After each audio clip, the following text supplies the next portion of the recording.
Nešto manje od pola godine nakon pokretanja i uspješne provedbe pilot projekta otkupa kriptovaluta u poštanskim uredima u Zadru, Hrvatska pošta širi uslugu. Početkom prosinca usluga je proširena na cijelu Republiku Hrvatsku.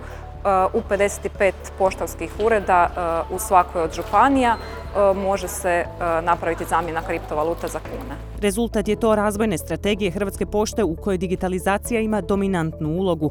Ulaskom na tržište digitalnih valuta tvrtka s više od 1000 poštanskih ureda i građanima omogućuje korištenje blagodati novih tehnologija, a time potvrđuje dominantnu ulogu u digitalnoj transformaciji. S porastom popularnosti kriptovaluta vidjeli smo da jedan segment korisnika je ostao uskraćen za adekvatnu uslugu, odnosno za uslugu zamjene kriptovaluta u nacionalnu valutu. Kriptovalute su sve popularnije u Hrvatskoj, te smo se na ovaj način htjeli približiti onima koji posluju s kriptovalutama ili tek žele poslovati s kriptovalutama. Na ovaj način Hrvatska pošta osigurava uslugu koja je u Hrvatskoj slabo dostupna, a koja korisnicima u 55 poslovnica omogućuje zamjenu, odnosno prodaju 5 vrsta kriptovaluta. Bitcoin, Ether, Stellar, EOS i Ripple. A radit ćemo na tome da proširimo broj kriptovaluta. U 24 sata korisnik može zamijeniti 7000 kuna i to na vrlo jednostavan i brz način. Preduvjet da korisnik ima jednu od ponuđenih 5 kriptovaluta u svom virtualnom novčaniku. On onda može doći u poštanski ured, zatražiti prodaju kriptovalute. Dobar dan, želim prodati kriptovalutu.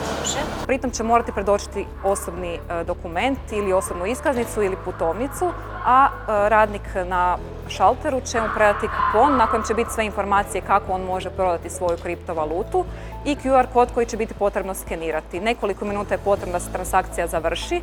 On će po završetku transakcije dobiti i potvrdu da je transakcija uspješno izvršena na svoj mail. Tada se može vratiti na šalter i samo predati kupon i zatražiti isplatu gotovine. No Hrvatska pošta ne planira stati samo na prodaji kriptovaluta, ubrzano rade i na proširenju usluge. Početkom godine planiramo omogućiti i kupnju kriptovaluta za sve one koji su željeli posjedovati kriptovalute, ali nisu znali kako doći do njih.